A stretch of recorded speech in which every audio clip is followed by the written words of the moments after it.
ঘুরতে যাওয়ার প্ল্যান, আর সব কিছু সময় মতো, সেটাও আবার আমাদের সাথে নৈবচ। নমস্কার, সবাই কেমন আছেন? আশা করি সবাই খুব ভালো আছেন। আমিও ভালো আছি। আমি পিয়ালি। আমার নতুন একটি ভিডিওতে আপনাদের সবাইকে স্বাগত। ঘুরতে যাওয়ার প্ল্যান মানেই সব কিছু সময় মতো হবে, এমনটা কিন্তু আমাদের ক্ষেত্রে খুবই কম হয়। সকাল 5টায় বেরোনোর কথা ছিল আমাদের, কিন্তু বাস্তবে ঘড়িতে তখন সকাল 7টা। আজকের গন্তব্য বাড়ি থেকে খুব দূরে নয়, না খুব অফবিট আবার না খুব অনবিট, বলতে গেলে ওই বন্ধুর বাড়ি বেড়াতে যাওয়া।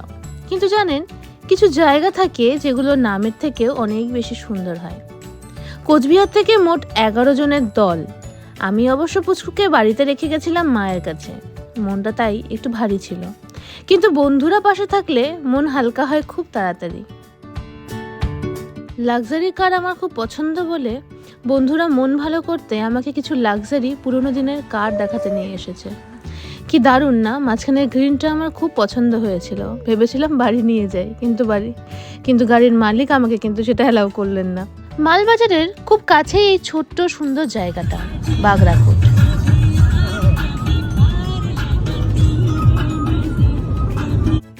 নাম হয়তো অনেকেই শুনেছেন, কিন্তু এখানে এলে বুঝবেন এই জায়গাটা চোখে দেখার, মনে রাখার মতো। বাগড়াকোট পশ্চিমবঙ্গের জলপাইগুড়ি জেলার একটি গ্রাম, যার ইতিহাস শুরু হয় 1876 সালে ডানকান গোয়েঙ্কা গ্রুপের হাত ধরে। চা বাগানই ছিল এখানকার প্রাণকেন্দ্র। আজ যদিও অনেক চা বাগানই ধীরে ধীরে পতনের মুখে, তবু বাগড়াকোট আজও পরিচিত তার প্রকৌশল বিস্ময়ের জন্য। বাগড়াকোট পশ্চিমবঙ্গ রাজ্যের জলপাইগুড়ি জেলায় পড়ে, যার জনসংখ্যা 35,924 জন। তাদের মধ্যে পুরুষ হলো 18,310 এবং মহিলা জনসংখ্যা 17,614 জন। NH 717 এর উপর তৈরি বাগড়াকোট লুপ ব্রিজ, যাকে সবাই সাপ সেতু বলে চেনে।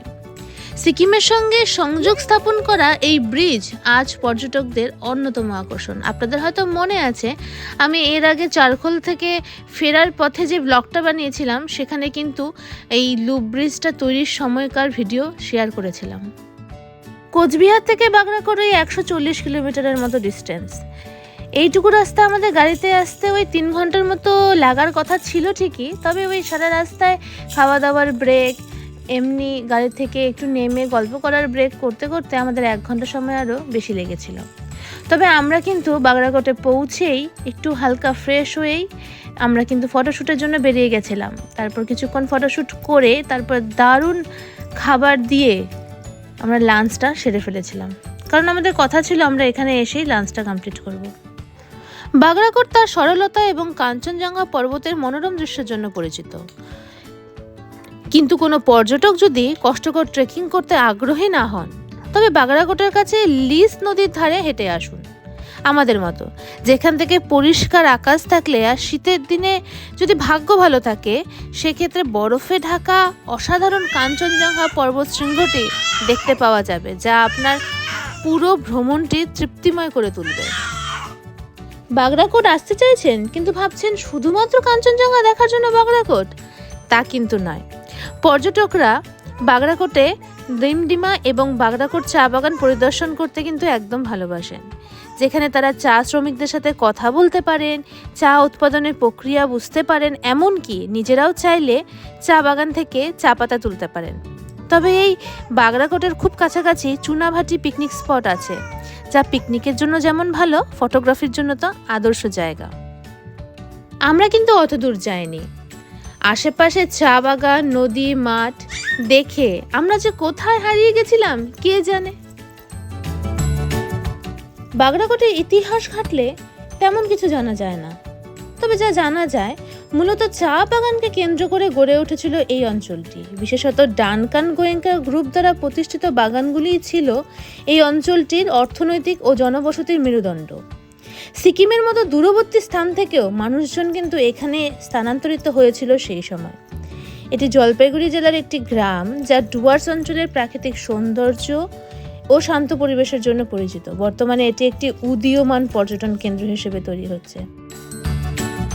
এছাড়া এখানে তিস্তা ফিল্ড ফায়ারিং রেঞ্জ এবং বিখ্যাত লুপ ব্রিজ রয়েছে, যা পর্যটকদের দৃষ্টি আকর্ষণ করে। অনেক গল্প হলো বাগড়াকোট নিয়ে, বাগড়াকোটের ইতিহাস নিয়ে। এবার আমাদের গল্প করি। আমরা তো এখানে এসেছি শুধুমাত্র যে বেরু বেরু করতে, তা কিন্তু নয়। আসলে আমাদের এক বন্ধুর প্রি ওয়েডিং শ্যুট করতে আমরা এখানে এসেছিলাম।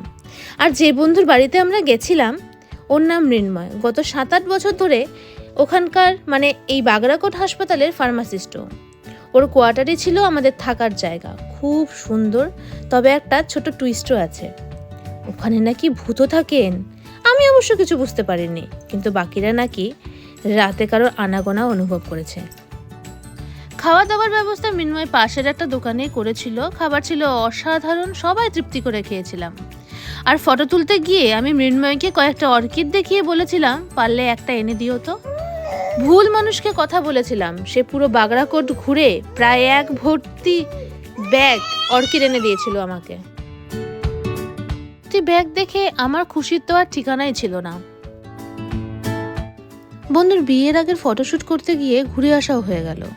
2 দিন খুব তাড়াতাড়ি কেটে গেল, কিন্তু বিশ্বাস করুন 1 মাস পেরিয়ে গেলেও আমার মনটা এখনো বাগড়াকোটেই রয়ে গেছে।